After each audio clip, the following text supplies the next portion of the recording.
জনপ্রিয়তা যদি কাউকে বিরক্ত করে সেটা তাদের সমস্যা, আমার নয়। অহংকারী মন্তব্য সমৃদ্ধিসার। ছোট পর্দা থেকে উঠে এসে বড় পর্দায় নিজের জায়গা তৈরি করেছেন সৌমিত্রিষা কুণ্ডু। তার সাম্প্রতিক ওটিটি সিরিজ কাল রাতে মুক্তি পেয়েছে 6 ডিসেম্বর। নতুন চরিত্রের চ্যালেঞ্জ থেকে শুরু করে ব্যক্তিগত জীবন ও মতামত নিয়ে সম্প্রতি এক সাক্ষাৎকারে খোলামেলা আলোচনা করেন তিনি। সমৃদ্ধিসার মতে, কোনো নির্দিষ্ট মাধ্যমে নিজেকে আটকে না রেখে বিভিন্ন চরিত্রে অভিনয় করার মাধ্যমে নিজের দক্ষতা বাড়ানোই তার লক্ষ্য। বড় পর্দার কাজের অভিজ্ঞতা নিয়ে বলেন, একটা চরিত্রের কাঠামো থেকে বেরিয়ে আসতে পেরে নতুন উদ্দীপনা পাই। ওটিটি বা সিনেমার মাধ্যমে দীর্ঘমেয়াদী কাজ করলে তবেই সাফল্য ধরা দেবে। নিজের ব্যক্তিগত জীবন নিয়েও মুখ খুলেছেন তিনি। ভক্তদের সঙ্গে সাবলীল থাকলেও নিরাপত্তারক্ষী রাখার কারণ ব্যাখ্যা করেন সমৃদ্ধিসা কুণ্ডু।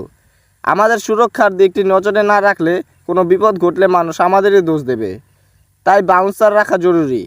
নিন্দুকদের মন্তব্য খুব একটা মাথা কামান না এই অভিনেত্রী।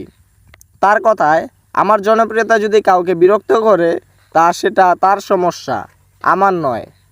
ডেটিং অ্যাপ নিয়ে তার মতামত অত্যন্ত স্পষ্ট।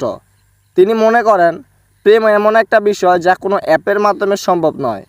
সমৃদ্ধিসার কথায়, ডেটিং অ্যাপ মানেই অপশন, সেখানে বেশি খুঁজতে পেলে মুশকিল।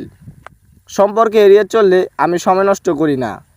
পাশাপাশি তিনি আরও যোগ করেন, কৃত্রিম বুদ্ধিমত্তার ব্যাপক ব্যবহার ভবিষ্যতের জন্য ভয়ঙ্কর হতে পারে। ব্যক্তিগত জীবন প্রসঙ্গে তিনি জানান, আপাতত বিয়ে কিংবা সংসার করার পরিকল্পনা নেই তার, বরং অভিনয়, লেখালেখি এবং নিজের কাজের মধ্যে ডুবে থাকতে পছন্দ করেন।